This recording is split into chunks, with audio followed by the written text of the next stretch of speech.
Wham! Blam! My name's Warpath, and I'm gonna run over you.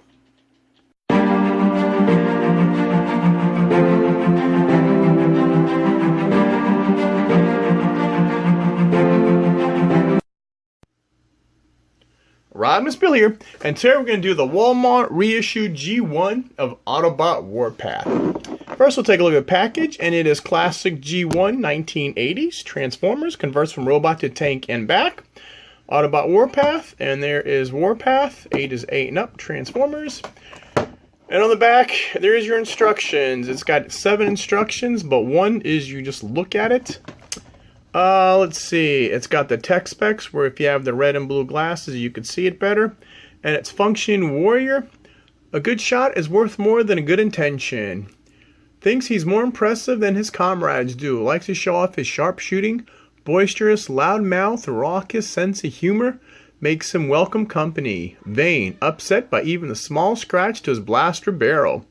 Can go over 30 miles an hour over roughest terrain, hit a hex nut 1.5 miles away, shoots explosives, thermal, cryogenic, acid, sonic shells, great strength, but helpless if upended. And there, if you want to pause it, you can see all his tech specs. And that is Warpath. Now let's get this guy out of the package. And here is Warpath. First we'll take a close look at him. And you got in the face, he's got the blue eyes. He's got a mouth almost like Optimus Prime. He's mostly red and gray. Let's see, his feet are all one. Let's see, and there's the side version of him. Now, I had original this guy back in the 80s, and I lost him. And I bought another one on eBay, and I lost that too. So we were at Walmart, and we found another one of these guys, and we picked him up. And he had the Erupt Stickers. This was a cool feature of the 80s where you would just take the sticker, you rub it with your hand, and it would expose either Autobot or Decepticon. Let's see, any Autobot symbols? Nope, that looks like the only Autobot symbol on him. And after we take a quick look at him, we're going to do articulation. Now, if you move his arm sideways, he can move his turret 360 degrees. The head only goes up and down for transformation. The arms will do up 360 degrees, and they do go out. Feet are all together, and he does go back. No knees, no bend, nothing at all. What you see is what you get on these G1 figures. Now, in the Warpath family, first we'll take a look at the... I think there was like a 30th anniversary edition, whatever, Warpath. He's actually a remold of a Megatron. But that is one of the Warpaths I have. And then I think this was the deluxe edition. Here is another Warpath we got, which is a deluxe size Warpath. And he does more of the original, like with the turret in the front. His face is very similar, and that is the deluxe Warpath. So those are all my Warpath figures. And now we're just going to pair this guy to other G1 figures. Here is my original Bumblebee. Yes, I know he is missing a head, but this is over 30 years old. Here is him compared to the original Power Glide. And that is the original Power Glide.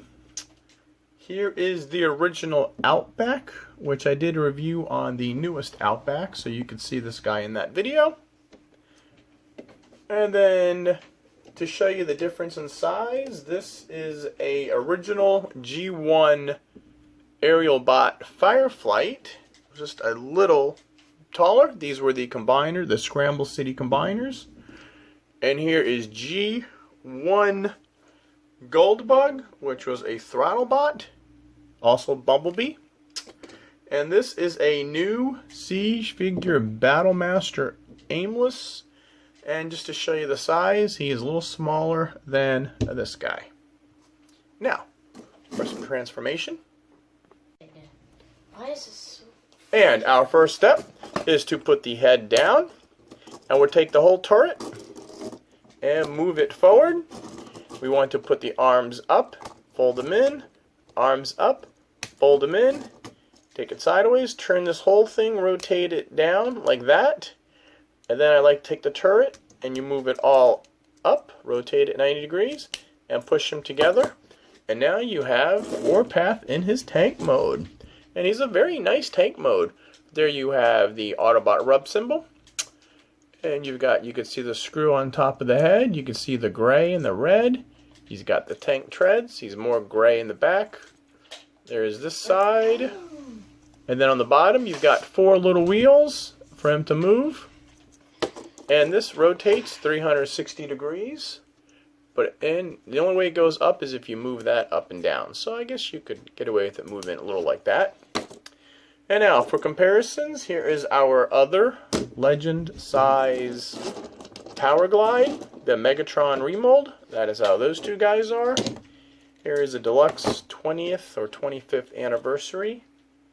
That is how those two guys compare. Now notice this says Warpath and he's a little different shade of red. And that is all our Warpaths together. Like that. And then we'll bring in G1 Bumblebee.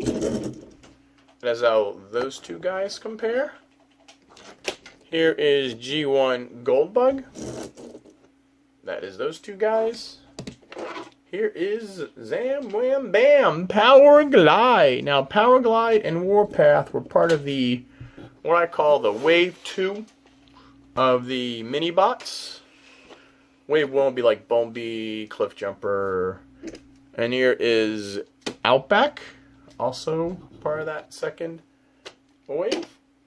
And here is Fireflight, the aerial bot, Combiner. So these were almost the same size as the Minibots. And there is Fireflight, also from the 80s.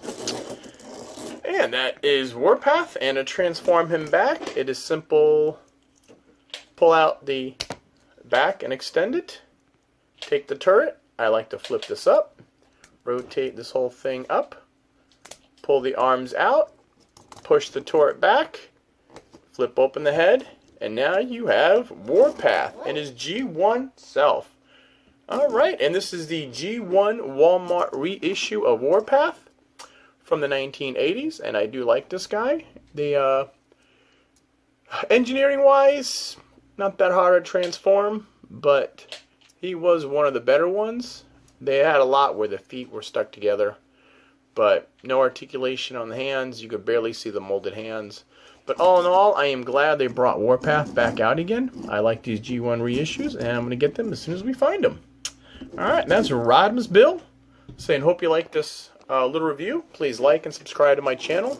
Turn on notifications. And as always, this is Rodimusbill saying, till all are one, till all are one. See you on the Warpath.